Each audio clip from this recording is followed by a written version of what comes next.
I am totally on the wrong screen share settings. Oh my goodness, where'd the thing go? There's the thing. Open in web browser. Ah, bah, I need a haircut tomorrow. I need to go get a haircut tomorrow. This ain't okay. Mm-mm-mm-mm. Google. There we go. Boom. Yo, what up, dudes? Christian, Zakai, Butterfly, what up, dude? What's going on, you guys? Happy Friday. How's everyone doing? Is it a party? Are we partying this Friday? What's going on, Anthony? How you doing? Fox, Tyler, Jace, what up? What's going on, you guys? How's everyone doing? Hope the search is going well. I mean, we found the car we're gonna be playing with for a little while. I'm looking forward to playing with that thing. Still in the hunt for FXT, but you know, we'll find one when the time comes. I'd rather like hold out and find the unicorn one that I've always wanted. But I'm so pumped for the R right now. Pavel, what's going on? Greetings from Chile. What's going on, Alvarado? How you doing? Jim, ha! I'm here, everyone. I need a haircut too, dude. It's so bad. Like, I get a haircut like once a month. Normally, I'll like shave my beard when I get a haircut, but. Sup, Tanner? Have a good weekend, homie. You too, Trevor. Hope you have an awesome weekend, man. Tanner, what's up, brother? Tanner squared up in here right now. What's going on, dude? There he is, Squirrel. Dude, I'm always all over the place. A Civic. I actually debated like buying like an old Civic to play with and build, but then I realized that thing would get stolen in like a day if it was parked outside. Ricky, what up, man? Didn't expect to get a Golf. LOL, good choice, my dude. Hey, thank you. Yeah, so I didn't really have any intentions on getting the R until Melanie went to go get her GTI and I test drove that thing. And honestly, like I love I've come from Subarus, like I've come from Nissans and Subarus. I love Subarus a ton, but driving something else, dude, I fell in love with that thing as soon as I drove it. It's so much fun. If you ever get the opportunity to drive one, highly suggest it. Love your content, man. Hey, appreciate it, dude. I appreciate the support. I sat in a 2000 Ferrari 360 Modena the other day. Ooh, that sounds classy. What's up, brother? What's up? It's been almost exactly 9 months since my membership thing. I'll take my child support by PayPal, please. Send me your homing pigeon, and I will attach the receipt with where to send the funds, so I can resend funds back by homing pigeon. His name's Gerald. Keep an eye out for him. No, I always appreciate the support, dude. Nice Golf R, and now you're gonna have to buy a whole bunch of special tools. I mean, it's no different than Subarus if you think about it. Like, you have to buy special tools with Subarus. You have to buy special tools with like most cars that you're gonna be working on, anyways. So it's nothing crazy different. I have like so many Subaru specialty tools, but it's nothing different than any other car. Sam was supposed to get a haircut weeks ago when a hurricane came through and everyone freaked out. It was a dud. Never rescheduled. Dude, just cut your own. Just shave it all off. Don't do that. I've done that before and just never ends well. I just took apart a spare blob eye headlight and took it out. Took out the orange. Any tips for when I do my actual lights? Make sure you really clean out the channels where the headlights actually seal of like everything shut. If you get a whole bunch of debris or old poo in there or anything like that, they're just not going to seal well. You're going to get water in there and it's just going to be a nightmare. I've done enough headlights, especially like any GD headlights, bug eye, blob eye, hawkeye, any of them. If you don't clean out those like channels enough where all of that sealant goes whenever you go to replace that butol, you're just going to get like a whole bunch of buildup and moisture in there. I've seen mold grow in there before, so make sure you're really cleaning those out when you go to reassemble them. But for the most part, just be careful. Like, blob eye headlights are old at this point. When you go to take out the inner housing assembly from the inner lens, if you just try to like force that thing out, it's going to crack and break on you. So kind of maneuver it, work it out. If there's sealant holding it in, just remove the sealant. You can pull it right out. If you're going to keep Karma, what tires would you run in the wintertime? Honestly, I'd probably just keep the ones that I have on there now, the DW Continental Extreme Contacts. I love those tires. I'm probably going to have to get a set for the Golf out there because it has really good tires on it. It's got Michelin Pilot Sport 4S's on there right now, but those are like, that's more of a summer tire than like an all season tire. Granted, the car is all-wheel drive. It's mainly front-wheel drive up until it needs the all-wheel drive, so I'm going to need something like on there, but highly suggest the DW Continental Extreme Contacts. I've ran those on all of the cars for like being up here. Like, if you're in like a nice area where your winter times are not that harsh, you don't get a ton of rain, you don't get a ton of cold, highly suggest just getting whatever you feel like. But if you're somewhere where it rains a lot, a good all-season isn't a bad tire. Or if you're somewhere where it like snows a lot or weather's always bad, get like a dedicated winter tire. I missed work because of a small car problem, but she's back. Well, what was the small car problem, Jim? Alberto. Yo, Tanner, what up, Alberto? What's going on, dude? Thanks to missing work, I can join the stream. Well, welcome, Jim. It's good to have you here, my man. Doing well. Just waiting to get the car back after dude hit me 3 weeks ago. Hopefully it comes back soon, man. Hopefully it comes back soon. Tanner, I wanted to get a Golf R for a long time. Then I found my WRX hatch, and that's always been my number one. I don't blame you. Like, I've had a handful of WRX STI hatchbacks.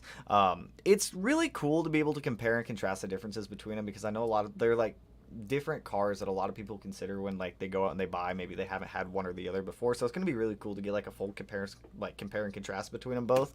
But I don't blame you. Like, I loved all my WRX and STI hatchbacks. It's just, for me, I've had so many STIs, so many WRXs, that I just don't want to get another one right now. Like, probably down the road I'll get more of them, but I want to try something different. I'm excited for it.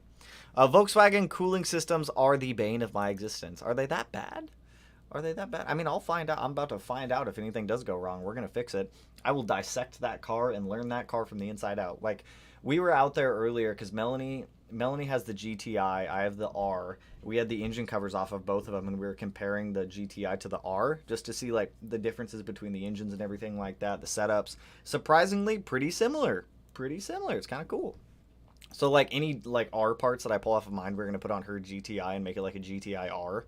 I don't know if that's a thing, but we're going to do it anyways. Should be fun. Friend of mine has an R, no worse than owning a Subaru. I mean, that's kind of what I figured. Like, it's just learning a new platform. Like, once you go to, like, a different car, you're going to have to learn the platform anyways, so I'm excited to learn it. Congrats on the new car, Tanner. Thank you, Jordan. You get it from private party or Volkswagen dealership. I actually got this one from a Volkswagen dealership, so I was trying to stick with private party buyers for whatever car I was going to end up buying, but every single private party car that I was trying to buy or interested in, there was just like some stupid issue with trying to buy the car, and I got fed up with it. I just got, like, if you guys are in the Discord, we would sit on the Discord general call server. I would be on Facebook Marketplace, and like 7 other people would be on Facebook Marketplace, and we were all trying to find like reasonable cars. I sent a whole bunch of emails and a whole bunch of Facebook messages. Some people would message me back. They wouldn't give me all the information I need. I wouldn't even get messages back on some of them, and then the ones I was interested in, there was just like some stupid thing. For some reason, they couldn't sell the car, or the title was actually mislabeled and it's dirty instead of being a clean title. It's just, I got so fed up with trying to buy private party that I just caved. I was like, I'm just going to go to a dealership. I'll go to a reputable dealership, check this one out, and got back to it. So, yeah. Tanner, yo, Lorenzo, Dave, I just saw your thing over there. I missed your question. I'm back to it now. Hey, Tanner, if you could do the PT turbo in the taxi again, the precision turbo, would you still get the same size? Any advice on going rotated? Honestly, as for the track thing, because some of you guys were asking, I don't know if you guys saw the updates that I posted out earlier.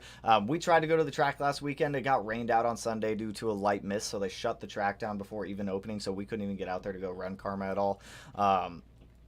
So unfortunately, we couldn't get out there. As for if I would go bigger, honestly, not a lot of Subaru people run 6062s on rotated setups. I will say that the 6062, it's a great turbo. It makes awesome power. If you're trying to stay below 650 wheel horsepower, 6062. If you want above 650, just get the 6262 or the 6466. There's not a huge difference in spool time. The exhaust housing and the AR size of that turbo is definitely going to... It's going to be more of a factor on spool time than the actual compressor side of the housing. I like the 6062, but I'd probably do a 6266 if I were to do it again. Should be from... Oh, yeah, we talked about that one. Tanner, yo, LMAO, I cracked the inside when I was taking out the orange of the spare. See, that's what I'm saying. Like, I've done that before also. You got to be very careful. I have BF Goodrich G-Force Comp 2. Good tires. Those are good tires right there. I'm at a stream. Woo! Section 8, we're at the stream. We're streaming, dude. Running the DW06 in Ohio, they did great in 11 inches of snow last year. I mean, yeah, I've ran them in snow, rain, ice. They're awesome. They're awesome tires. Hey-o, Fish Daddy, what up? Manny, I just picked up some Continental Viking Contact 7s. I've never heard of those ones. The other day for winners, picked up my 21 WRX in April after 5 years in a 98 RS and 5 years in a Bug Eye. Huge upgrade for real. That is a massive upgrade. Congrats on the car, by the way, dude. Snow tires plus all-wheel drive in an environment where it snows equals tank. Here's one thing that I'm like super curious about. Matt and I were talking about doing this. When it snows up here, because I'm not going to take the 17 STI out if it is like done or running, I guess I could say. If it snows up here this winter, it's just not going to happen. The car's not going to be like more complete to where I want it to be to take it out in the snow. I really want to compare Volkswagen's all-wheel drive system to Subaru's. I like Subaru's better, but I'm curious to see how they stack up against each other in the snow with like proper snow tires. So see how that goes. Hyped for the new BRZ. Same. I can't wait for that thing to come in. That thing, it's clean. It's clean. We're going to do some cool stuff with that thing. Exhaust leaks. Exhaust leaks everywhere. Downpipe to turbo gasket. So a mild mid-pipe gasket. And then a coolant leak from the upper radiator hose. I mean, all those seem relatively easy to fix. All annoying, but relatively easy fixes. I ordered a Forester pitch stop mount for my V8 chassis. Should I return it and make it work? So it'll be the exact same pitch stop.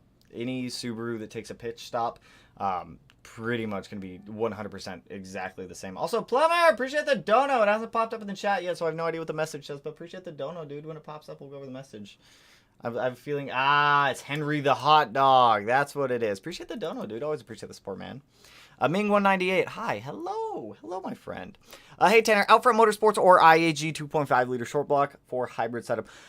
Honestly, I get this question a lot if you should go IAG, Outfront, Baderbilt, whatever you feel comfortable with. For me, my order of how I would go things, and it's not saying that any one of these companies is bad. They're all good engines. I do Outfront, Josh, and then IAG. The thing with I like Outfront. I've worked with Outfront on multiple engines at this point.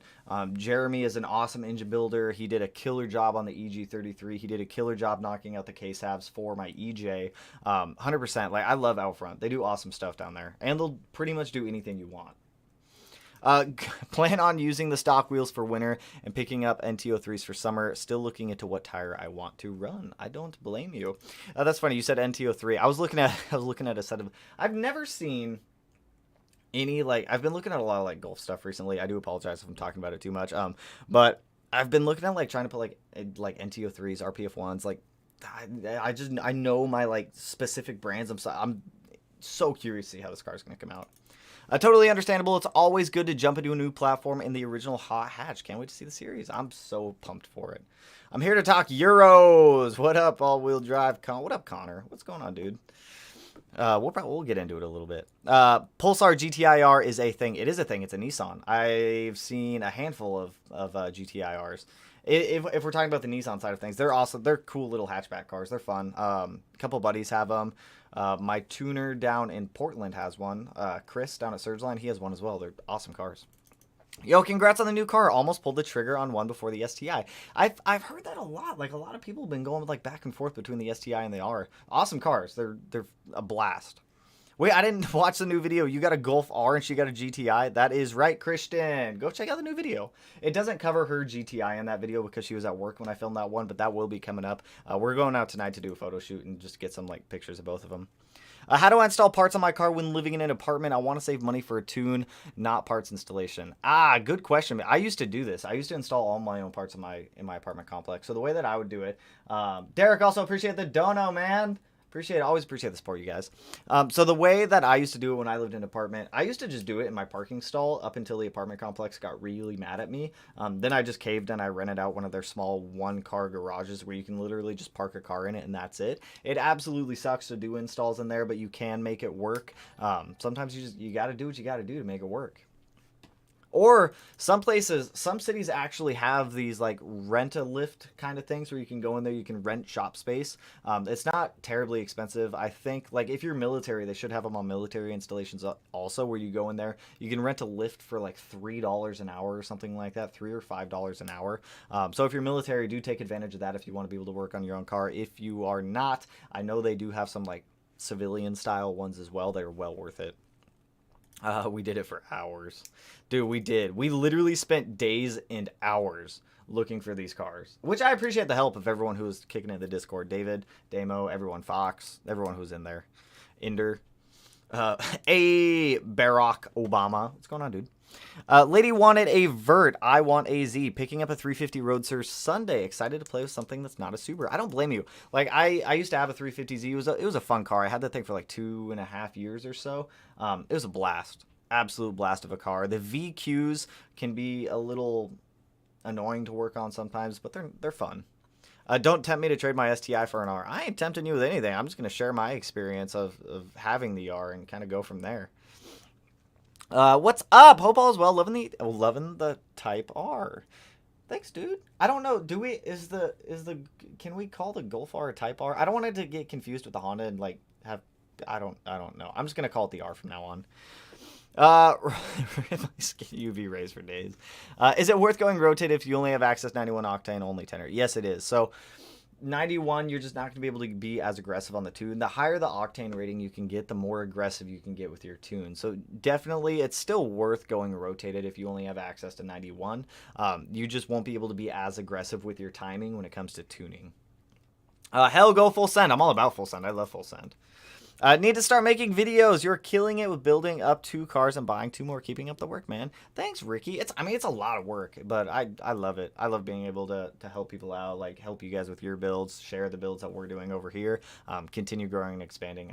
I can't wait, but I'm always open. If you guys ever like are making like YouTube videos or anything like that and you want someone to bounce ideas or video ideas off of, feel free to like shoot them over in comments, or I'll try to get to them in Instagram if I can. Like Instagram always blows up, but comments, if you guys throw them in YouTube comments, I can definitely try my best to get back to them. Volkswagen Audi shares a ton of parts compatibility with their chassis. If I hadn't got the FRS, I'd have an R driveline in my garage right now. Is the R driveline like Fox? You know a lot more about these Euros than I do. Is the R driveline like that good? Is it comparable like the STI like 6-speed? Is it? I don't know enough to be like, yeah, dude, it's awesome. Like I'm just kind of curious on that one. Dave, thank you. Anytime, dude. Derek, sup dog, sup dog, sup dude. Rule number 1 of all Euro cars: buy a strut spreader. Trust me. Good to know. Strut spreader. I will get a strut spreader. Spread the struts. We're gonna spread the struts. Raven Child, appreciate the donut, man. So when you get a Tesla, are you gonna keep the piped-in engine noise? No, I would be open to a Tesla though. I mean, as much as like I like my gasoline-powered cars, I'd totally be open to a Tesla at some point down the road and whatever. But no, I've never liked the fake engine noise in cars. I didn't know. So when I was filming that video earlier, I didn't know that the R had launch control from the factory, which is actually kind of cool. But when we were doing that, like as you guys saw in the video, Matt came back there. He's like, what is that? And he goes back and he looks at the sub, because the sub is inside of the spare tire, the factory sub is, and he like puts his hand on it. He's like, your sub's making like exhaust noises. I was like, don't remind me. I'm not a fan of it. Not a fan of it at all. Sup, my dude? What's up, dude? Ask Media, opinions on tuning an FA20 with only TGV deletes and a downpipe. I mean, you can tune it for whatever you want. Personally, if I was going to be tuning an FA20, rule of thumb, if I'm going to be tuning a car, I'm going to get the batch modifications that I want to put on there, put on all my batch modifications, then tune the car. If you're going to be doing TGV deletes and a downpipe, I would at minimum consider a boost controller, an intake, if you can afford it, an intercooler. But at minimum, I would also consider an intake and a boost controller if you're going to be doing the tuning. But it's not, I mean, it's not a bad combo. Just take advantage of the tune that you're getting, and throw all the parts on there that you're going to be throwing on there. Section 8, hey Tanner, insurance totaled my BRZ. I'm so sorry to hear, dude. I was thinking about getting another BRZ and didn't mind driving to PA or NC, North Carolina, but everyone private and dealer around here, dude, don't talk to me about people on cracked out prices. That's why I gave up on trying to buy anything private party. Nobody was willing to budge on prices. Like, I understand you want to get the most money for your car, but as a seller, I understand you want to get the most money for your car. Think of it from a buyer's perspective though. If your car, like, yeah, I'll go a little bit above book value if the car is worth it, which for some reason a lot of people want me to judge how much I think their car is worth, which we could do that as a series. But it's just like the pricing, I cannot justify it. And it's hard for me to justify it too, because I've been around Subarus for 8 to 10 years now. Seeing Bug Eyes and Blob Eyes and Foresters go for the prices they're going for now, it makes it even harder for me to justify buying even like GTSTs. I was considering buying another GTST. And then I was looking around, I was like, people want like 30 to 35, like anywhere from 20 to 35,000. For a stock RB20 GTST, it's like I've had these cars before. I know how much they typically go for, and I'm not doing it. So, I mean, hopefully you do find something, dude. I completely understand the struggle with pricing. That's literally been my life all week. Rule number 2 of all Euro cars, learn German because voice activation only understands German. Is that true? Is that true? I've definitely used English with the voice activation in the R.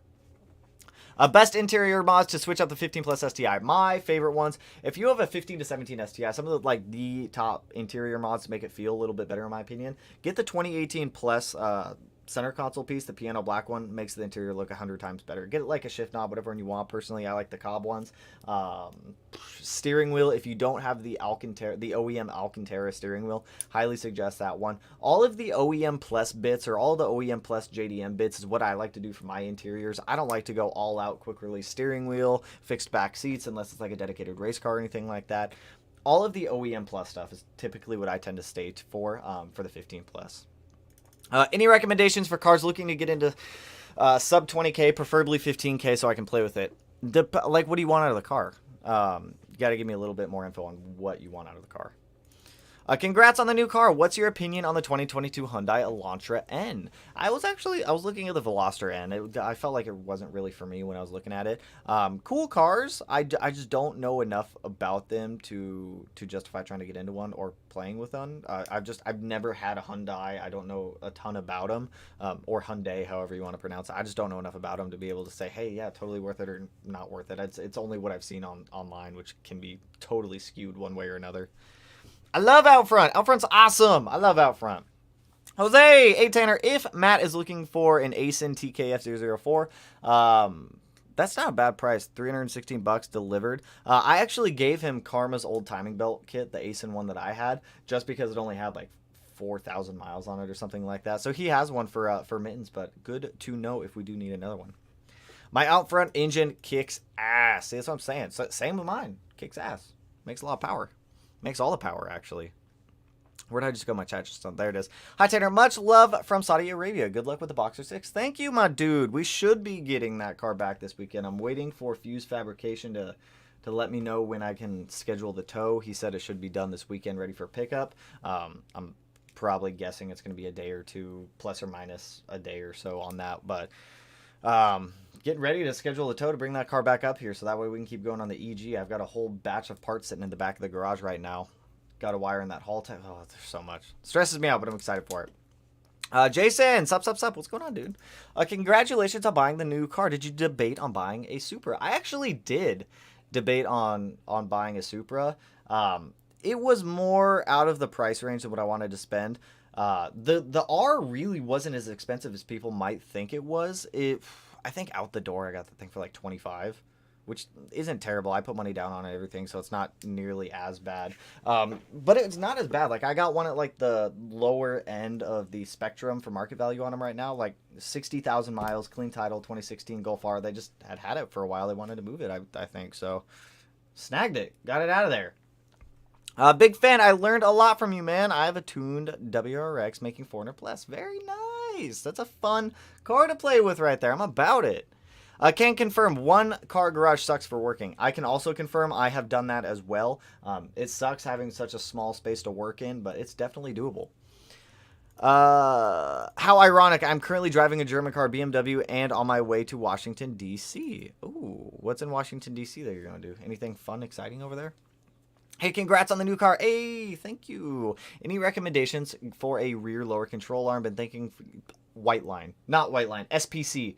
SPC lower control arms, 100%. They give you the adjustability you need to be able to adjust rear camber, and they're one of the cheaper ones on the market. I run the SPC lower control arms on any of like my 15 pluses. Well worth it. The 17 STI runs the SPC lower rear control arms. It's like $250, I think, for the control arms, and that gives you all the camber adjustability. They're the exact same as the white line ones.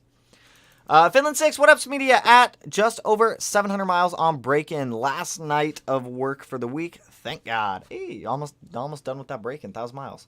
Gonna swap to my bigger fuel pump soon. Waiting to throw the Motul Synthetic in till 1,000. I feel it, dude. Make sure you do. Yeah, you're already on it. Oil change at 1,000. Always make sure to inspect that oil as it's coming out too. Just make sure everything's like nice and clean. Last stream you said to get unequal length headers, injectors to go along with equal length headers and injectors. unless you want to stay on equal length. But yeah. Cobb Stage 2 Plus package on 04 WRX. Before I get it tuned to Pro Tune, do you think it will run out of fuel and I need injectors? If you're running stock turbo, you shouldn't. Really depends on the turbo you're going to be running and how far or how hard you're going to be pushing the car. If it's stock turbo, you can totally run stock injectors or STI injectors, the STI blues or pinks, whatever ones you can get your hands on. How important is the pitch stop? It's very important. It's like motor mount. Launched my 2016 STI and the engine mount broke, which bent the pitch stop mount on the... Oh, you bet the mount on the firewall. And not sure if I should fix it. If you bent the mount, you can try to bend it back, depending on how bent it is. If it's like bent, I would drill out the spot welds and re-weld a new one on there. You can buy that pitch stop mount bracket from Subaru and re-weld one on there. If it's not terribly bent, you can try to bend it back, but that sucks. But yeah, pitch stop, very important. It's like a motor mount. It keeps... So on Subaru engines, they tend to go this way, and that's what the pitch stop mount does. It stops it from pitching up and down. Motor mounts kind of keep it in place and stop the lateral movement. The pitch stop keeps vertical movement. So yeah, it's a pretty important mount. I would get that corrected and or fixed as soon as possible. To be honest, I wouldn't recommend driving the car without a pitch stop on it. Totally your call on that one though. I've successfully convinced another coworker to buy an STI. Problem is he wants a 2005 like ours, and he's finding it pretty difficult to locate. Good luck trying to find anything. They're out there. They pop up every now and then, but if they pop up, you got to jump on them quick. Like, you have to jump on them quick if you want one, or else they're gonna disappear. Back to the GTIR comment. A friend of mine swapped the SR20 DET from one into his Nissan NX 2000. Kept it front wheel drive though, since the all wheel drive system was too much. The only thing out of my old Nissan cars, the one thing that I don't remember if the GTIR had it. Some of you guys might know what this is. Wrx'S. It's rear wheel. It's so annoying. Wrx'S. Rear wheel steering in some of the older Nissans. I think the GTIR had it. The all-wheel drive cars, I believe, had it as well. Yeah, just the front-wheel drive, I don't think there's Wrx'S involved in that one either, so it just makes life so much easier. From everything I've seen, stock R holds a lot more power. I'm about it. Stock R holds like 500, I think. Ooh, I'm about it then. Do I wish I would have got the DSG? Actually, no, I don't wish I would have got the DSG. I do like the DSG a lot. I was playing with Melanie's GTI with the DSG in it. But for me, I prefer having a manual transmission. I just like having the ability to control the car a little bit more. And I know you can do that with the DSG. I just like having a clutch pedal. It's just personal preference for me. That's my idea with my O2. I got a Walbro 255 but stock injectors. I have STIs available. If you have the STI injectors, just throw the STI injectors in there. Where you at? The last Alpine Horizon Festival Grid Life. Where was I? No, I was not. Alpine Horizon. I was not. That would be cool though. I would be down to go to one.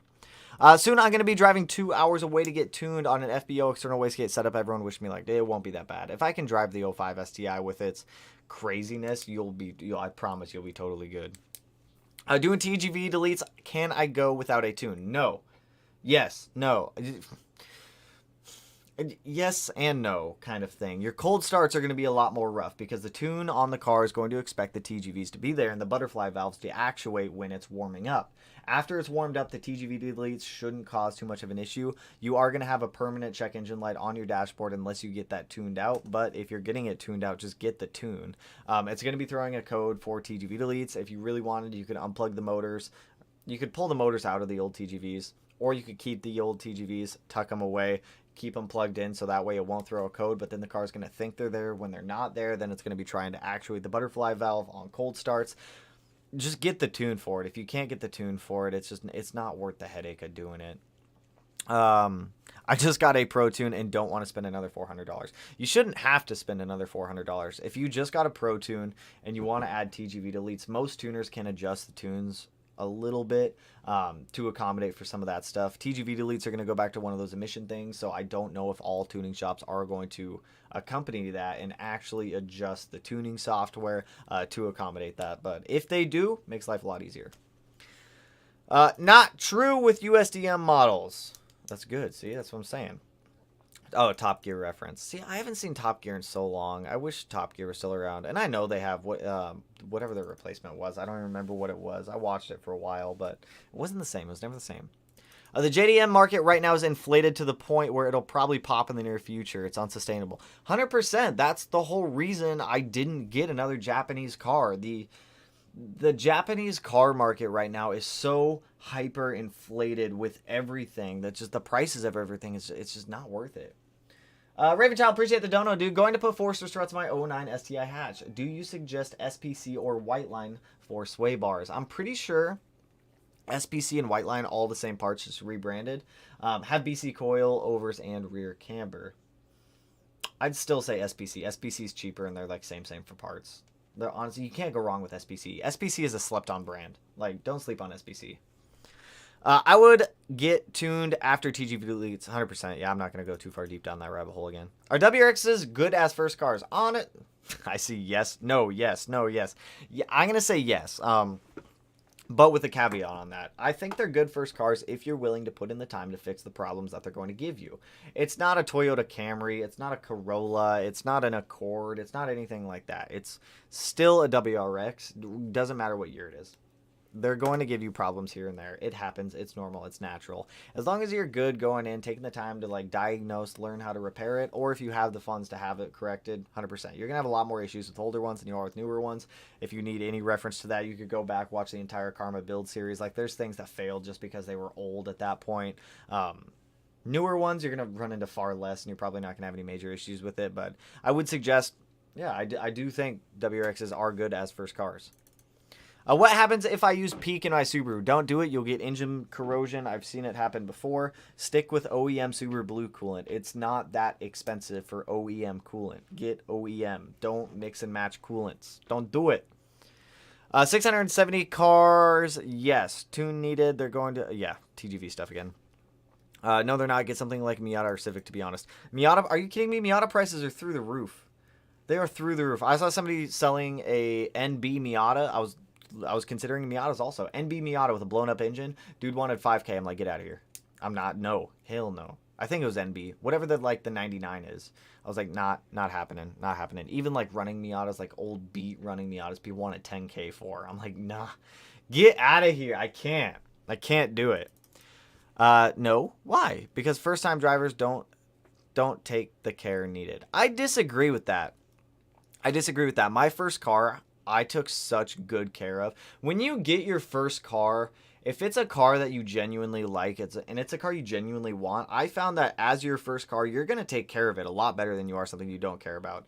For the way I see it is when somebody starts getting into cars when they're younger, doesn't matter what the age they're in, but I think when you're younger and you go to get your first car, if it's a car you genuinely love and it's a performance car, whatever you want to call it, I think that sets the basis for a lot of people going down the line to like maintain, take care of their cars, because as your first car, you're like, this is mine. Like, this is my first car. I want to take care of this. It's a car I love. It's a car I wanted. And it kind of sets you up for success in the future, because I feel like it puts you in a mindset where you're like, all right, I just did all this with my first car. I kind of know the maintenance routines. Then you kind of build upon that. So I think getting a first car that you absolutely love is important. I do think it sets you up for success in the future, just because it kind of sets the parameters that, hey, you're going to take care of the car because it's a car that you've wanted. It's your first car. It's like your gateway to freedom. So, of course, you're going to take care of it. But that's my opinion on that. I think getting a first car that you genuinely love and you genuinely like kind of sets you up for success in the future,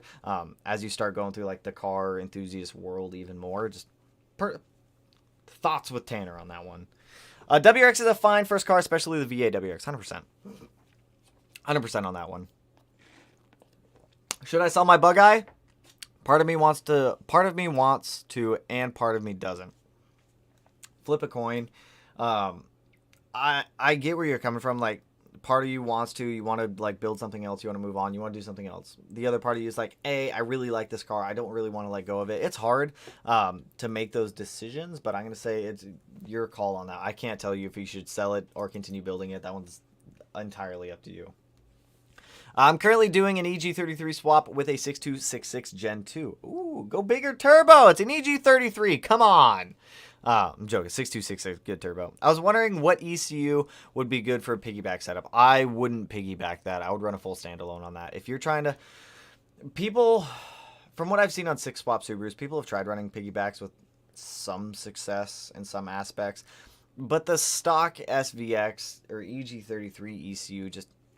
It's not really up to par. There's not a lot of tuning you can do with it. Piggybacking. If you get like a...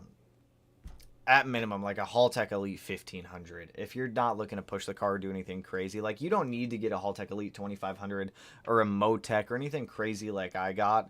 A Haltech Elite 1500 will control up to 8 injectors, up to 8 ignition coils. Like it's a reasonable ECU. I would consider something like that over getting a piggyback setup for that engine, but if you think you can do it with a piggyback setup, I'm all for it. It'll save you some money. I just haven't seen a lot of success with a lot of piggyback setups from what I've done in research. Totally up to you on that one, though. I'm here to troll Tanner about that Forester XT. Give me the Forester. Give me the Forester. I mainly want something rear-wheel drive. All right, so we're talking 15K. Rear-wheel drive, something I can have fun working on my own. I can comfortably daily and throw around on a track. FRS. If you want something older, a 240, but they're going to be like hyper inflated, you might be able to find a BRZ. Something along those lines is what I would consider, because honestly, good to daily FRS BRZ is what I keep coming back to. You can pick them up for under 15K. Also, Jason, appreciate the dono, dude. Love the way the channel is going. I appreciate it, dude. By the way, I sent you a question on Facebook Messenger. I will get to that. So, I appreciate the dono, by the way, Jason. I'm going to throw this out there now. If you guys do try to send me messages on Facebook Messenger or Instagram, keep in mind I have notifications turned off for Facebook Messenger and Instagram because I get so many of them that come through. So I check them here and there, but I don't see the notifications come through if you guys are. Like, could you imagine that my phone would be going off all the time? I wouldn't be able to live life without it like vibrating in my pocket. So just keep in mind, I do have notifications off for that stuff. So I will try to swing through there after this and get back to you, dude. Starting my rebuilt STI engine for the first time tomorrow. Wish me luck. I wish you the best of luck, David. If you need to go back and rewatch our prayer for starting the engine for the first time, highly suggest it. But good luck on the first start for real. I know it's like a sketch time. Is peak coolant for a Subaru bad? Yes, I answered that one earlier. Just washed my STI. Nice. Get it nice, fresh, and squeaky clean. I need to do a full detail on that R. I did not want to get another like black car because I know how difficult it is to maintain. But when they detail up so nice. So I'm gonna try some new detailing techniques and products on the R since it is black to try to get it back to how I want it. I got a whole bunch of Maguire stuff that they sent over that I want to try out, so we're gonna do that. Hey Tanner, I watched your IAG AOS install video while installing mine. Super useful. Thanks. Hey, anytime, Nick. Hopefully the install went smoothly, dude. A TGV delete needs a tune, period. Bottom line, yeah, it does need a tune. There's definitely ways you can try to work around it, but the car's not going to be happy. You're not going to be happy with it. I always suggest a tune. Good luck, David. Good luck, David. Parent pitch stop is $70, I think. Yeah, pitch stops are cheap. The bracket is the annoying part for the bent bracket issue. Good luck on it. That's all I can say is good luck. I literally got tested a few days before the change. Oh, that's back up there. OVAs are too expensive because they were never sold here. I'm thinking about a Bug-Eye as a first. I do think, keep in mind, a Bug-Eye WRX is the first car, 0203. You're gonna have problems with it. I'm gonna tell you that right now. It's almost a 20-year-old car at this point. You're going to have problems with it as long as you're open to fixing the problems. So in comparison to other cars out there, Subarus are cheap to fix when it comes to parts. Like, there's so much aftermarket support for Subarus that they're not crazy expensive to fix. They're easy to work on. I probably have a video on everything you could ever think Subaru for whatever you're doing, except maybe like a 6-speed install, which will be happening when we get our Forester. But I'm still going to suggest it. Yeah, Bug-Eye is a great first car as long as you're willing to put in the work. Oh, by the way, a guy who's looking for an 05, check out Facebook Subi groups. Yes, I see some pop up on there. Some of them are actually worth it. Other ones not so much. I saw one for like 14K. I saw an 07 on there that are like, don't suggest it. Like, just make sure if you're buying a car from private party and you get a sketch feeling, run the VIN. Please just save yourself the time and do it. It's well worth the $40 to run the VIN. Any tips to keep the STI happy on a 4,000 kilometer road trip?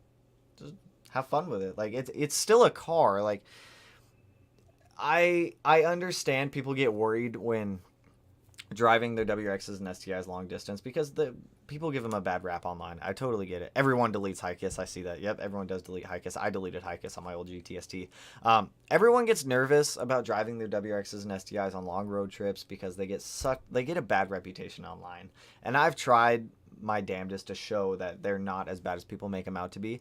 It's not anything different than a car. As long as you take care of and maintain your WRX or your STI, the car is going to treat you right. It's not randomly just going to be like, well, we're doing 3,000 RPM down the freeway, I'm just going to blow up or anything like that. Like they don't just blow up because they want to blow up. As long as the car's been maintained, as long as the car's happy, as long as it's been taken care of, don't stress anything. Like, enjoy the road trip, enjoy the car, have fun with it. As for tips for it, have fun. Like, that's all I can say. Like, nothing detrimental is going to happen out of the blue unless there's some underlying cause for it. Are you still planning on getting the new BRZ? Yes, I am, because I already paid money and put a deposit and a down payment down on that car. Yes, I still want that car. Hey, man, love your channel. Thanks for helping me get into the STIs. Anytime, dude. Anytime. I love my STIs. Everyone deletes Hikiss, 100%. Nobody likes Hikiss. If you get a bug eye, just make sure to check under. The biggest thing, and I've seen this a lot with a lot of listings that people have sent me over the past week and a half. The biggest thing with older WRXs, STIs, bug eyes, blob eyes, hawk eyes, especially the older ones. If they're coming from anywhere considered the rust belt where they salt the roads, please make sure to check the fenders. You could buy a very clean looking bug, blob, hawk. It could be any older car. I don't care what it is. If it has significant rust damage to any of the rear quarter panels or the subframes or the frame rails, pass. Hard pass. I'm not going to say it costs a ton of money if you're doing it yourself, but rust repair is not something that you want to get yourself into, especially with a car like an older bug eye or blob eye. If you're getting anything in the rust belt, highly suggest you get in there and you check for rust. That's going to be your biggest thing that you battle. Engines can be replaced. Front fenders can be replaced. Subframes can be replaced. They're annoying to replace, but subframes can be replaced. Rear quarter panels, they can be replaced, but I promise you don't want to do it. Ravenchild, appreciate the dono, dude. I haven't seen it come through the chat yet, but I will. There it is. You will be pleased to hear and happy to announce that the ETS front mount intercooler is going to be installed on the 09 STI Monday. Yes! Also, all hail maintenance. Yes, maintenance, 100%. Awesome, dude. ETS front mount. It makes a huge difference in A, the way the car looks, and B, your IATs. C, your engine's going to be happier. It's getting colder air in there. A lot of people dog on front mount intercoolers trying, like, turbo lag. Like, yeah, turbo lag is a thing, but you're not going to notice it that much. I've ran front mount intercoolers on stock turbos before. It's really not that bad. They go through a lot of abuse. I don't even know where I just disappeared in the chat. There I am. Yeah, once I'm through break-in period, 300 miles left, I'm taking the car down to Travis at Snail Performance for a pro tune. He's a Cobb tuner as well. Very nice. Very nice. Let me know how much power you make, Finland. Me and my engine builder found the ECU was locked when we tried to read the map as... Ooh, not fun. Not fun. Bricked ECUs are not fun, or locked ECUs. Oh, sick. Well, I don't gotta worry about that being abused. Perfect. As long as it's been taken care of, dude. 100%. Keep in mind, it's an old car. If you do buy a 20-year-old car, it's going to have some issues here and there, whether it's been maintained or not. Parts get old. They get crumbly. Sensors fail. It's just father time killing them. But glad to hear, dude. Tuner can turn off monitors. That is true. You can go into access tuner and turn off any sensor you want to. It's crazy. Still an almost 20-year-old car. Always inspect. 100%. Always inspect. Hey, how do you feel about the Nvidia R400 exhaust for the WRXs? I like them. I think it's like not an over-the-top exhaust. It's like crazy loud. I'm actually looking for... No, I was looking at the Q300 for the Golf R out there because I don't want something like crazy loud. Nvidia's R400, Q300 lineup, very good exhaust. The R400 is not as loud as people think it is. It's a little bit toned down, a little bit quieter, but still a very good exhaust. A little late to the show. What up, Tanner? What up, Extreme Wheeler? What up, dude? My Smedia shirt is running late. I'm starting to work on my build this weekend, and I have to wear it for the motivation. The motivation! Well, hopefully it gets out there soon. I'm pretty sure I've shipped all open orders. I'm pretty sure I've shipped all open orders that I have here. Hopefully it gets there soon. Hopefully it gets there quick. Where did I just go? No problem, man. Yeah, I'm thinking cars have been to a Cobb Pro Tuner before. Also very possible. I like Megan Racing. I heart my Pro Street coilovers. I haven't used Megan Racing in a very long time, and when I did use them, their parts were very questionable, so I'm hoping that the quality of the Megan Racing performance parts have been upped a little bit. I don't know, maybe I'll snag a set here in the future, like check them out again. Reminded me, I have an uninstalled white line rear sway bar for the G sitting in the corner again. Maybe when I swap for winter tires, if I remember. That's one of the first mods I'm going to be doing to the R is a rear sway bar. That's what, like, one of the top mods people have been suggesting, so I'm kind of curious to see how dramatically it does change the car. Have you heard of Zero Sports? I do. I know Zero Sports very well. They make really cool JDM parts. My cousin has a body kit for his 07 STI, and it's super rare. It is super rare. Zero Sports doesn't... I don't even think they're in business anymore. If they are, they make very limited run parts, and they're very rare when you do get your hands on them. Super cool that he has a full body kit. Honestly, I would hold on to that thing for a while, or at least if he does decide to install it, just take care of it. Like, that's a really cool and, like, super rare older body kit for the GDs. Finished making sense why you're not throwing cells for the TGVs. You guys still talking about the TGVs over there. Jermaine, hey Tanner, love the dub. Hey, appreciate it, dude. I'm excited to play with that thing. We're going to go out and do some photos tonight. I think I'm going to get Q300 sounds so good on the R. The crackles. We're not doing a Pops and Bangs tune. I'm going to say that right now for anyone who is going to be asking. We're going to do a cool... I don't even know how I'm going to build that thing yet, but it's going to be cool. Hey, me looking for Smitty's video on what trying to install. Dude, I've got so many of them. So many. I think I've got 400 plus videos on installs on Wrx'S, STIs, BRZs. 500 now? I have no idea. Favorite bag of Skittles, the sour ones, but I think they discontinued those. 100%. Sour Skittles. It's like Sour Patch Kids. I don't know. I like the... Oh, man, what is it? The sour powder that they put on the... Citrus? Is it just citrus powder? Whatever it is. It's just... I love it. Drove by the house. Both dubs looking good. Hey, thanks, dude. Thanks, dude. I'm looking forward to modifying that thing, seeing what it does. Tanner Brofist just doing the thing. Stalker Cody. Cody lives down the street. I don't know Cody. He has a GTI also. What's happening, Tanner? Can I run a FP Red on stock location, or do I need to go rotate ADTS front mount? No, dude. I mean, what are your power goals? Also, appreciate the dono, my friend. FP Red is only stock location. But yeah, FP Red, really good stock location turbo. You can definitely run it with an ETS front mount. If you want to go rotated, definitely go rotated, but that's going to be determined by what your power goals are for the car. Some people do rotated setups just for the aesthetics of them, which I don't blame them. It's a cool looking setup. Citric acid, thank you, Dan. People do run rotated setups just for the aesthetics of it, but I would say a rotated setup should really only be used for whatever your power goals are. If you're shooting for 600 horsepower, a rotated setup is going to make more sense. If you're shooting for 450, 500 horsepower, at that point you could really consider, well, at 500, realistically, I'd say 500 to 550 horsepower is when you should consider starting to go rotated, or just 500 plus. 500 sub stock location will be totally fine for you. I have a VF52 I'm looking to install for my 06 Spec B. I was actually looking at some Spec Bs. Would an external wastegate be overkill for the setup? No, not at all. So I prefer external wastegate setups over internal wastegate setups, mainly because the mechanical design of an internal wastegate setup, you run into the limitations of what it can do for boost control. Once you go to an external wastegate, you can definitely get better control of boost. Even on a stock location turbo, you're going to benefit from it. So yeah, I'd still say if you have the ability and you have the option to go external wastegate, I would highly consider doing it over staying internal wastegate. And some people were asking me this earlier. You do not have to weld the internal wastegate shut. Cobb, Grimspeed, and a couple others do make brackets to just keep that internal wastegate shut permanently. So that way you're not having to fiddle with trying to weld it shut or anything like that. I figure my B, it's a Sims kit. Oh, dude, the SYMS kits are Zero Sports and SYMS. Ooh, both very good kits. No sell bug eye, value will increase, trust me. If it's a clean, low mileage bug eye, I do see value increasing on clean, low mileage bug eyes in the future.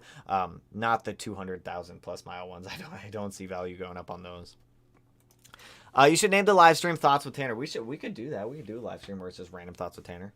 Sour Skittles and just about any sour candy are the best. 100%. Sour gummy worms. Ooh. Sour Skittles. Ooh. Sour Patch Kids. Ooh. Sour Patch anything. Ooh. The watermelon ones are by far the best though.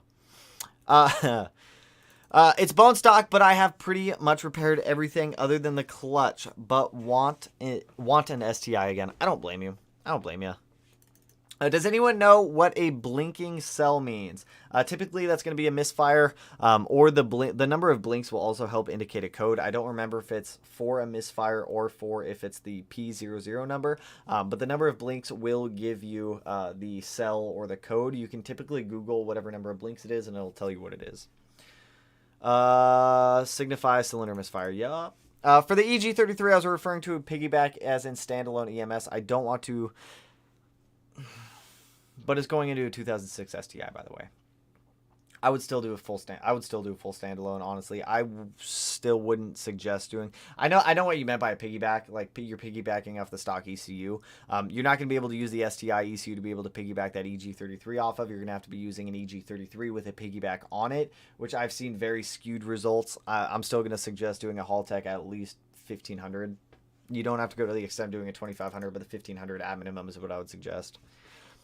It would just suck for you to try to do the piggyback, it go all the way that you want to do it, and then you just find out that you don't have the features you want. It's not running right.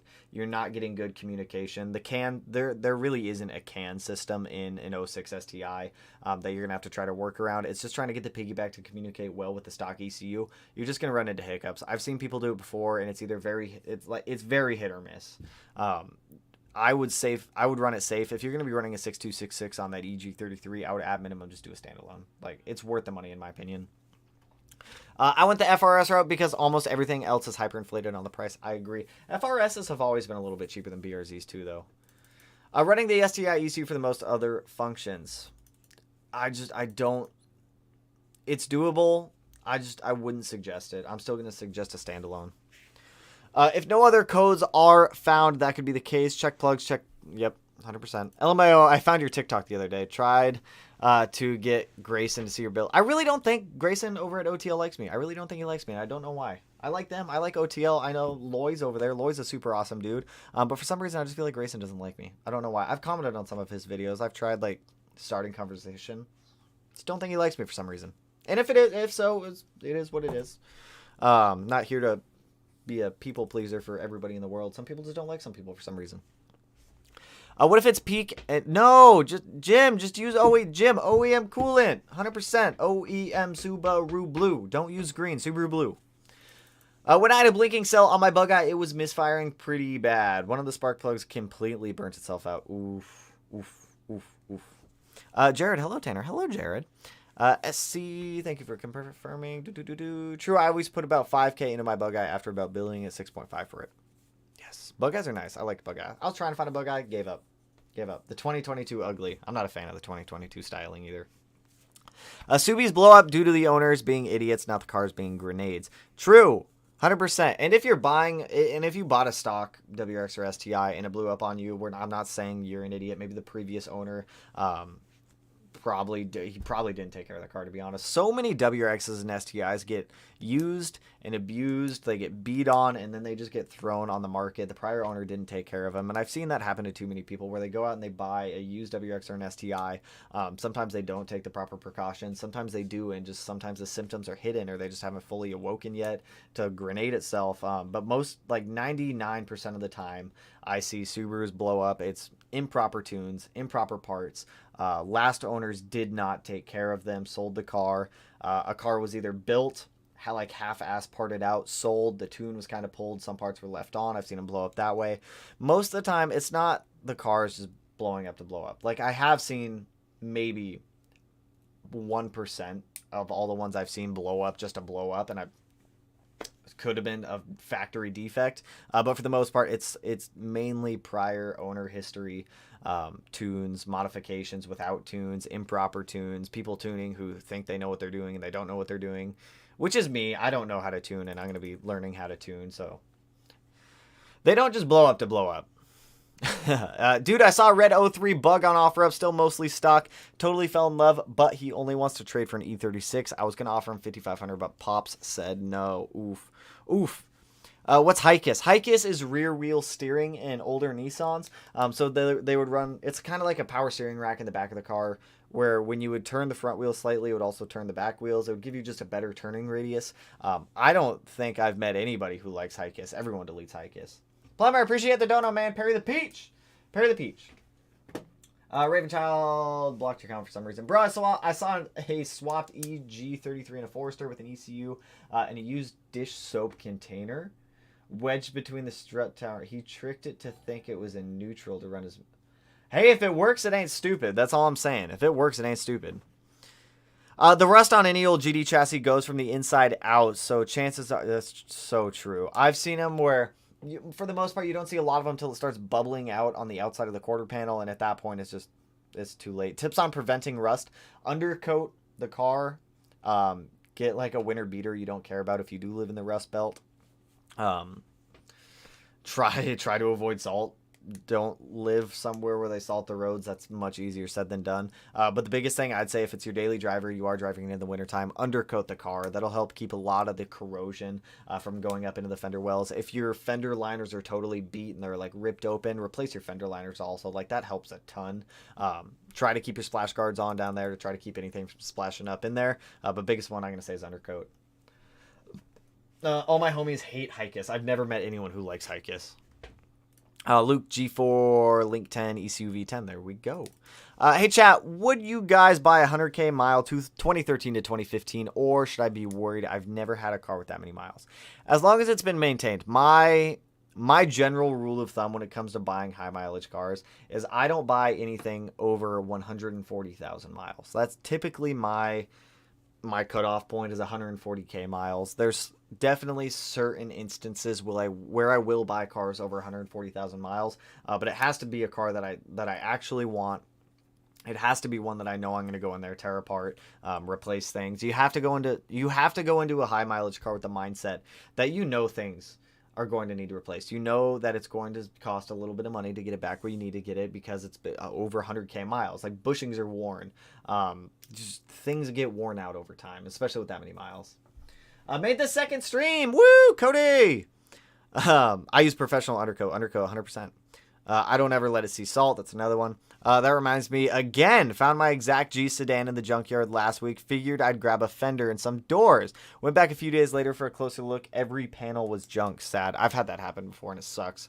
Especially like when I went out to the junkyard to go get stuff for the EG33, like people, the annoying thing with junkyards is people go there and they take parts to like either strip them for like wiring, like all this other stuff. And they're not even using the parts. Like when I went there to go get stuff for the EG33, people had already gone through there and like torn out like alternators, power steering pumps, like all the like the small stuff that I was considering that I might need. And they just strip it all out. And it's annoying to deal with at junkyards.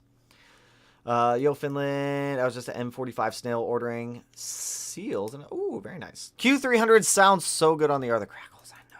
Rear sway bar will make every car rotate into a corner crazy fast, probably, especially with the front bias. Though I'm excited. I do a rear sway bar in all my cars. That's always one of my first mods. It definitely helps WRXs and STIs with understeer. Stock STIs, stock WRXs have understeer from the factory. Throwing in a larger rear sway bar back there, making it a little bit stiffer, definitely helps clean up a lot of that understeer. It's always one of my first mods that I do. I love rear sway bars. They make such a difference. A short or long block, which do you prefer? I personally like short blocks. I mean, a short block is just a long block without the heads. I mean, I'll take a long block. I mean, I like having heads on my engines. Citric acid. Yep. See, there we go. Citric acid. Citric acid hurt good. It hurts so good.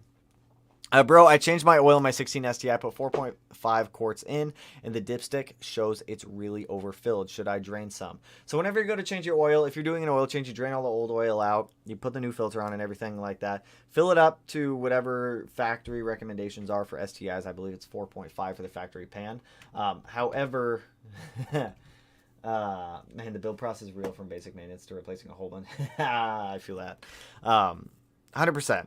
Like, if you're doing an oil change, put the oil in, let it cycle through, start the car for like 10 minutes, get the oil flowing back through the engine, let it all settle back down into the pan, then check the oil again, and it should read relatively close. Keep in mind, if you're not doing an oil filter, I've seen people not change oil filters whenever they go to change their oil for some reason.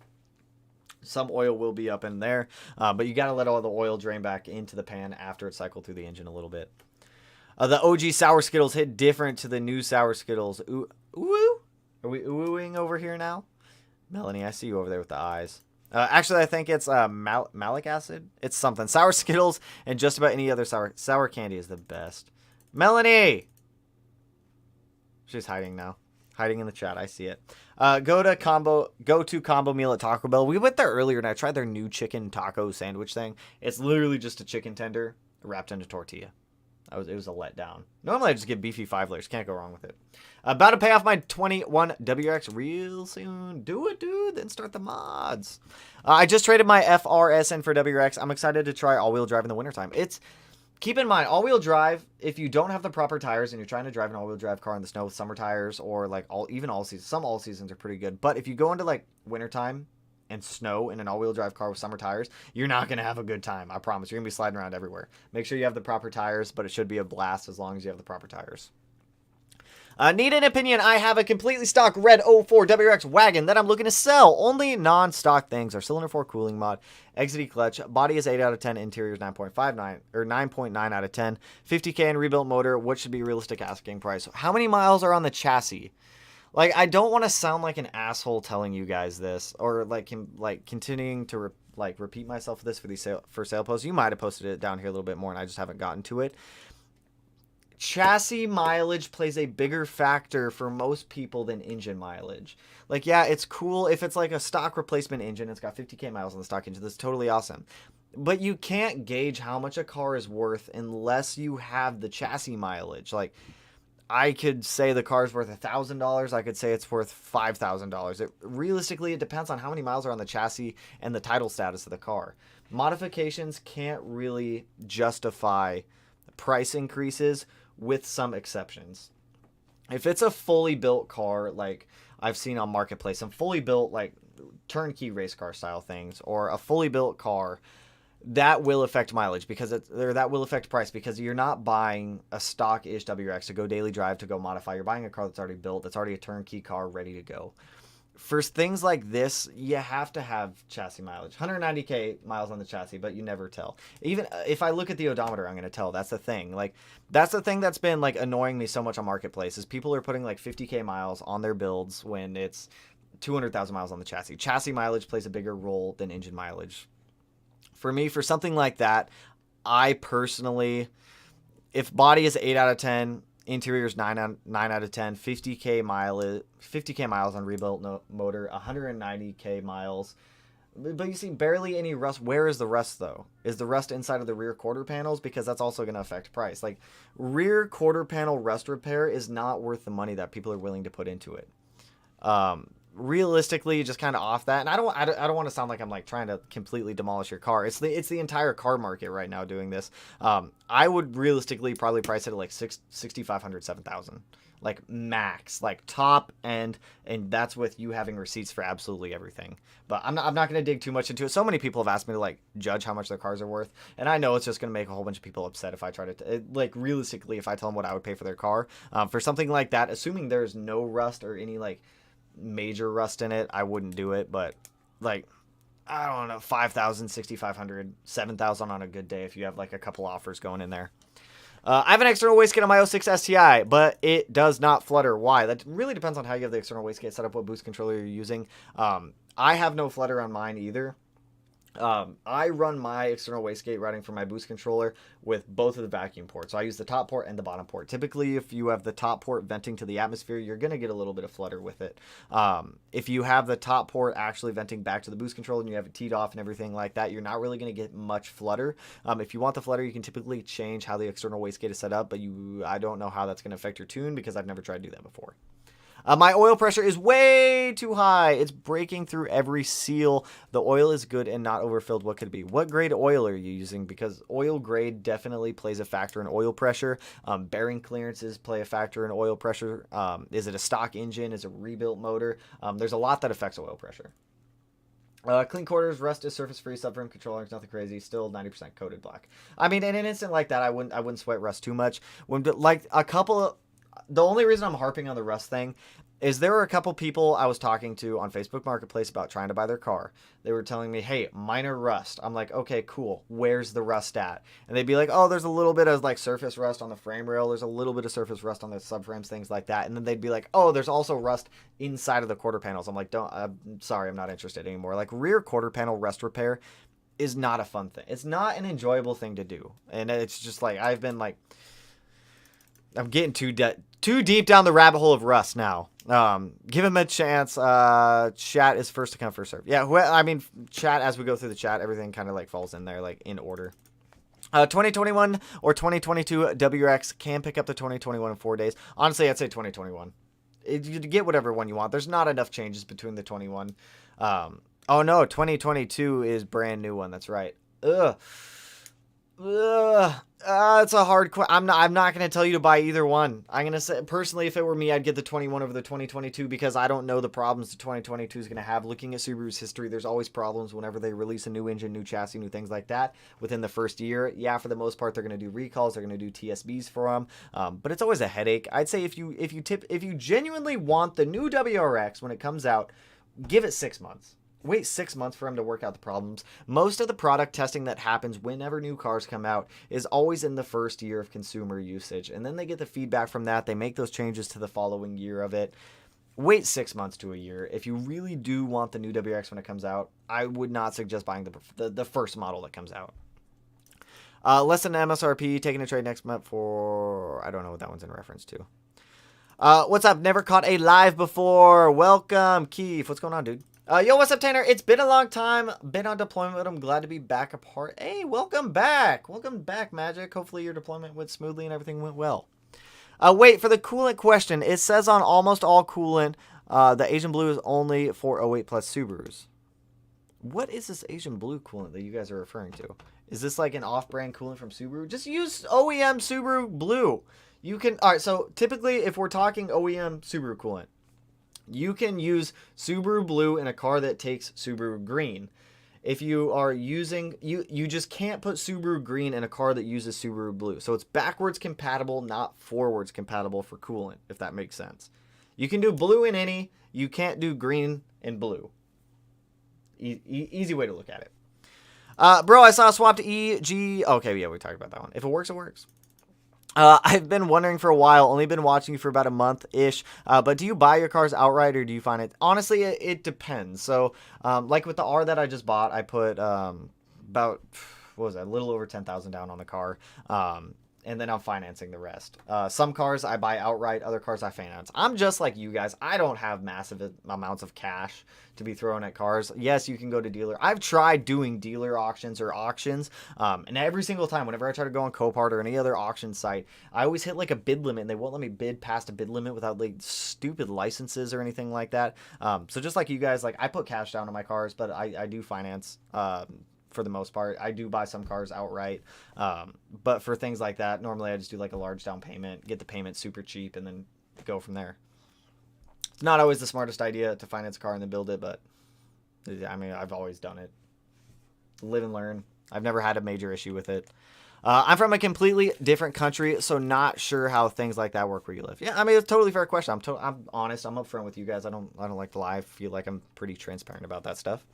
I traded my WRX in for a BMW, parted out properly, and oil change at 2K. Spun a bearing next month. Wonder what went wrong there from a new owner.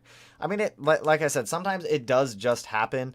For the most part, I traded my BMW in for, or I traded my WRX in for a BMW. Who knows what the new owner did? Like, it could have been new owner doing something wrong. I swear it's green for all models because it has no additives. Blue specifically for newer cars. No, it's the other way around. I'm pretty confident it's the other way. You can use blue in green, but you can't use green in blue. I'm sticking to that. I'm like 99.9% confident in that answer. I could be wrong. That 0.1%, I could totally be wrong, but I'm like 99.9% confident in that. A few generations of mice were paying rent to the previous owner of my STI. Oof, not fun. Mice and rat problems in cars. They like to eat wiring. They like to eat wiring. All my homies hate Hikis. No one likes Hikis. Bought a 21WX last month, and what should be first mods? 21WX. If you're willing to void the warranty and access port, get rid of any of that leftover rev hang that Subaru tried to like tune out of it. Get rid of that stuff. Air oil separator. Intake, J-pipe if you're looking to make it a little bit more power. Coilovers, rear sway bar, also good ones. Boomba short throw shifter. Shifter stop, shifter bushing. All good mods. Flex for the FA, safer power than pump and fat gains, in my opinion. But it's so new. Enjoy it as much as possible. Stock, in my opinion. I agree with that one. Made the second stream. Thoughts on running base map for a 1,000-mile road trip to the dyno? Don't get in boost. Expect a check engine light probably to pop up since it's a base map, but I mean, you should be fine. For the most part, base maps have a lot of safeguards put in them. So for the most part, they're not terrible. I bought my Spec B with 200,000 miles. I was looking at a Spec B with 200,000 miles, but owner wasn't willing to work with me on price. Do you know any good places to get under? I don't. Well, in Washington, we don't really need undercoats. They don't salt the roads here. They use sand. They use like a weird sand mixture. So there's not really a real need to get undercoating up here in Washington State. Other places, I would definitely suggest it. I got an old Yoda in my 07 ST. I would like to keep them nice. Don't blame me, but there's really not a need to up here. Hey, Tanner, what do you think about PPF? Awesome. PPF is a great thing. I've never installed it. Maybe that's something I try to install on my own. From what I've seen, it's like vinyl wrapping, but I don't know if it's any harder or any easier. Buying a car with miles, I usually do 10K miles for how old the car is. 10-year car, 100K miles. I mean, that's below average driven also.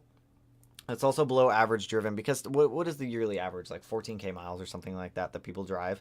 Everyone's going to have their own comfort levels for what they want for mileage, but typically I tend to stay around like 140,000. Local Subi specialist saying my 2014 STI with 60,000 miles, telling me my blown EJ257 will cost me 20K. What? No. 20 plus K? What, are you doing like a full build on it? Fully built engine and everything? 20K, I would get a complete price breakdown on that one. That is absolutely absurd. That is wild. Hell no. Actually, if you feel comfortable with it, I'll black out the name of the shop, but if you want to email that over to me, I will actually do like an average rebuild cost video for you guys. So that way, if you guys do go to shops, you can have like an idea. Every shop's going to be different for like rebuild costs. But 20K is absolutely absurd. If you do want to send that one to me, I can definitely put a video together like that for you guys. Just send it over to my email. I can definitely black out, get like the full invoice, everything broken down. And I can definitely check that out and see like potentially make a video on that one. Man, the build process is real from basic maintenance to replacing a whole... dude, I totally feel it. That's how the 05 was. It started out as basic maintenance and like a small build and just took off. You ever thought about getting a Patreon? I mean, I've debated it. I've heard YouTube takes a 50% split on donuts. They don't take a 50% split. I think that's like a 5%. Like, they pull 5% off of it. I've debated starting a Patreon. I feel guilty about it. Like, I always feel guilty about like just people like donating to a Patreon or something like that. I don't know, for some reason it just makes me feel weird. I don't know why. It's like I'm not giving anything back, and if I can give back, I'd like to give back on it or be able to like do something in exchange for it. I just feel weird about it. Overpriced, way overpriced. Subaru charged me almost 6K for full engine resale when it's covered by warranty. It's just, I mean, it's a Subaru dealer. They're always going to do it. Subaru's always going to try to upcharge where they can. Good evening from the Unicorn. Cameron, how's it going, dude? How's it going, man? How much can a stock 2018 STI block hold? Well, you have the popsicle stick. I like to call them popsicle stick engines. But honestly, I mean, 400-ish is probably where I'd call it on that one. You could probably try to push it past. Definitely does not have the Type RA short block, unfortunately. I'd probably hold that one at like 400 and keep it there. Domino's Pizza Hut. Quick question. Been testing corners faster than I should, but the car feels a little loose. 17 STI FA500 spec 2 LCA shooter dropped about 2.5 inches. Rear sway bar will definitely help you with that one. People sleep on rear sway bars, dude. They make life so much better. Woo! Yeah, I know, right? Congrats on get the car paid off, Raven Child. Tanner, any advice on how to make some old PPF in the front of my... On how to take a heat gun. Get a heat gun and be very, very gentle with it. Or a steamer if you can get a steamer. A steamer would be ideal, but a heat gun would be spot on. No. Steamer would be spot on. Heat gun would be ideal. Steamer, then heat gun. Or both. Both are very good. What's a good set of winter tires that you recommend? 15 STI, decent amount of snow, ice. Blizzaks. I've always liked Blizzaks. I've used Blizzaks multiple times. Great. Great. A blue book for my 04 WRX wagon with 70k miles is 11k. That's low miles, though, dude. That's 70k miles. You don't have 200,000 on there. Greetings from Camp Lejeune, North Carolina. What's going on, dude? How you doing? How about strut top rust? That is bad also. That is not a fun one to deal with. Almost worse than quarter. I agree. That is actually much worse. If you get rust on the strut towers and it starts eating it away, it's scrap. Like, there's not much saving you can do there without going, like, extensively into, like, rust repair. Rust repair is not something that you guys want to do. Like, anybody wants to. Motorcycle next. I need to get my motorcycle license if we're going to do that, but I'm down.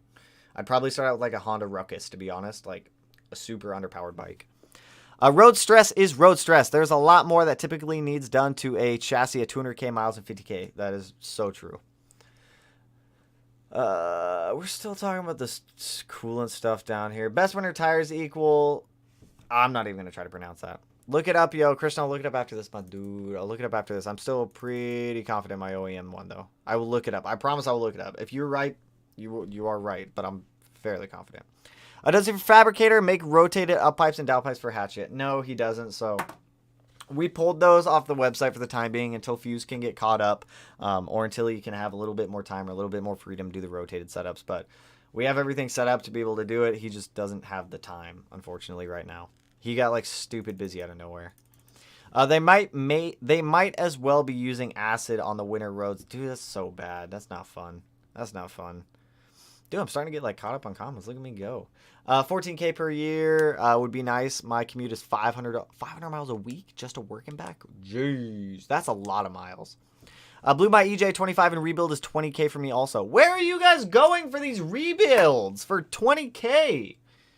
Gee, that's expensive. Smeedy, I made an offer of $7,500 on an 04 WRX in World Rally Blue.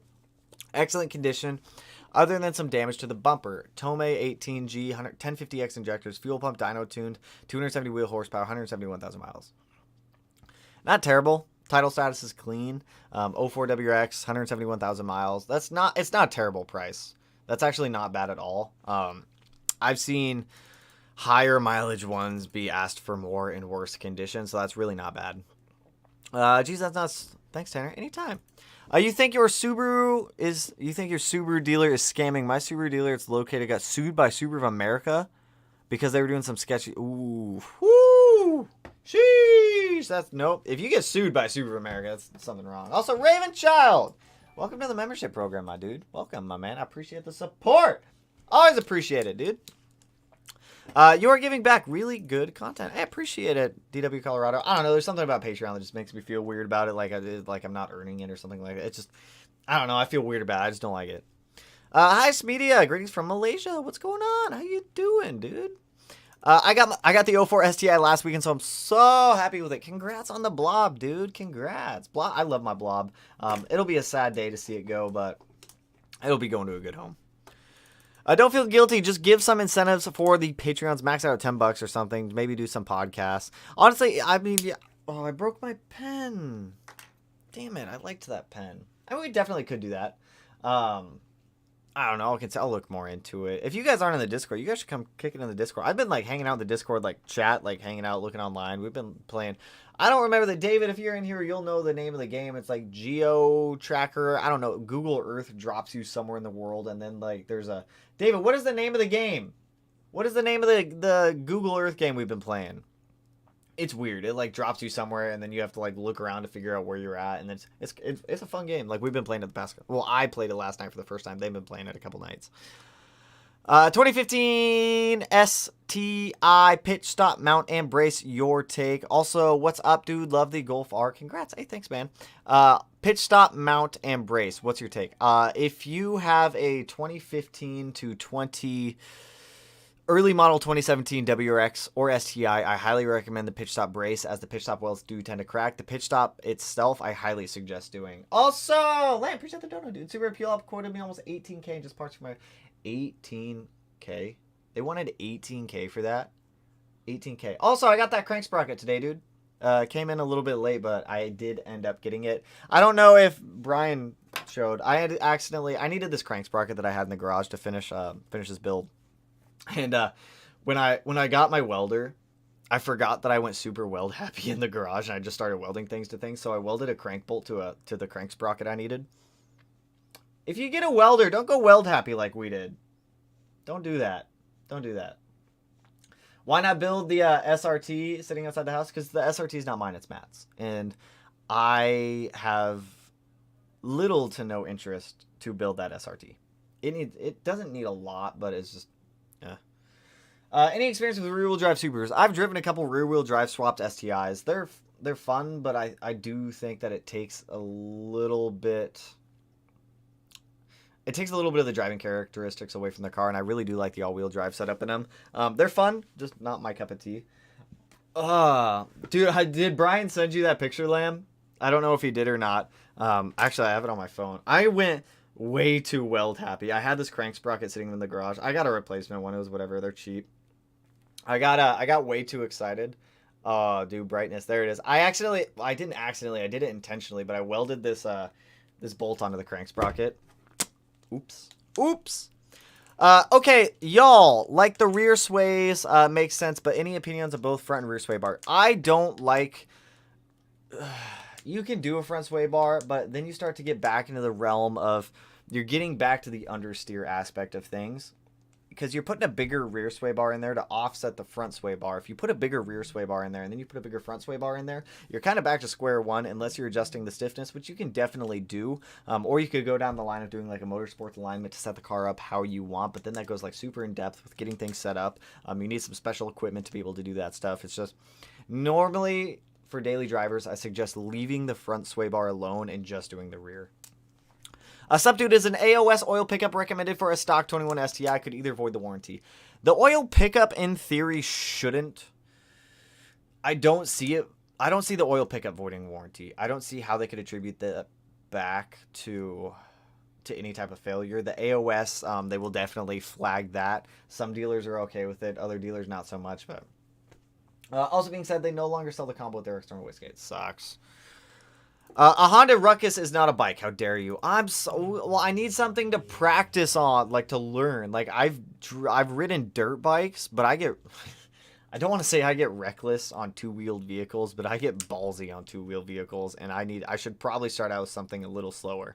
I think how much horsepower does the Wrx'S have? Like 4 horsepower or something like that. Let me work my way up. Does it seem like Cobb makes a turbo inlet for the 04 STI, just 08 plus? Any recommendations on another brand? Honestly, I don't suggest the Cobb turbo inlet for any year STI. I'm always going to suggest...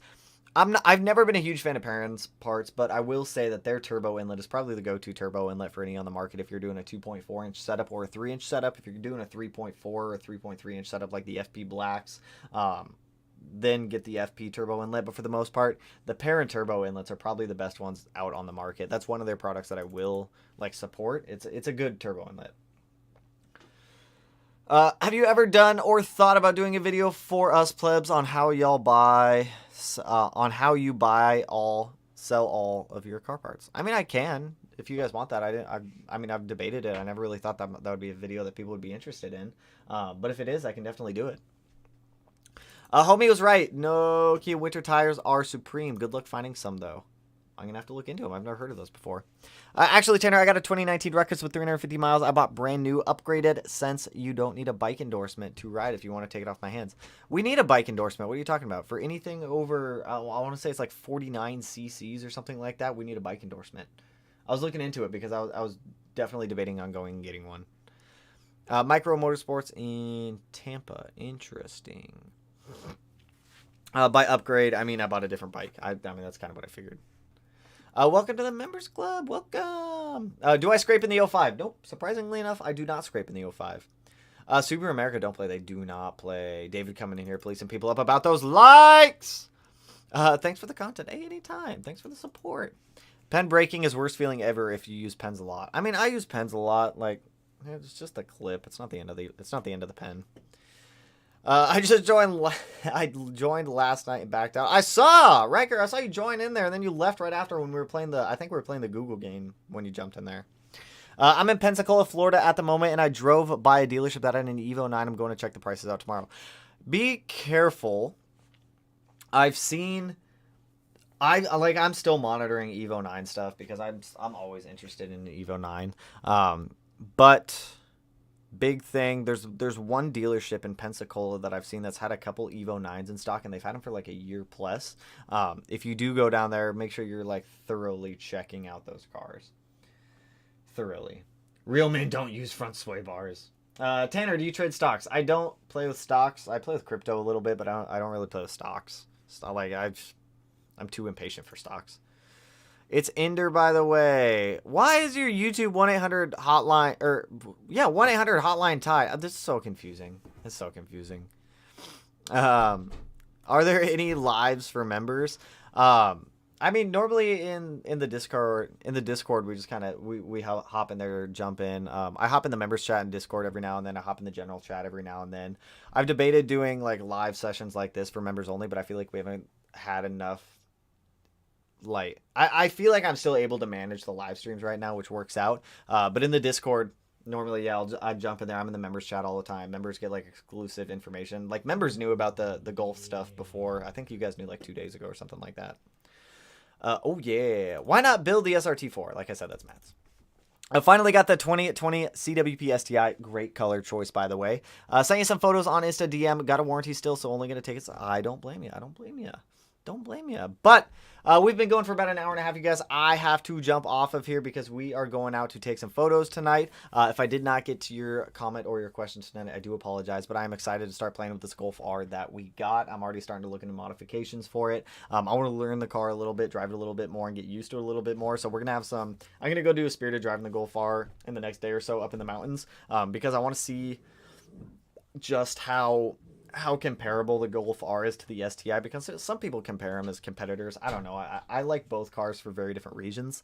But a spirited driving video, it'll be fun. I need to get an exhaust on that car to wake it up a little bit. But anyways, I appreciate all you guys swinging through the live stream tonight. Appreciate all the donos as always. You guys always come in here, kill it every single time. If I didn't get to your question or your comment tonight, Tuesday's live stream, 6:30 p.m. Pacific Standard Time. We will jump in that one. And if you're not in the Discord already, it will be in the description of this video when it gets posted on YouTube. So you can go join the Discord also. A lot of fun stuff happens in the Discord. But with that, I will catch you guys in the next one. Peace out, homies. Woo! And then here's the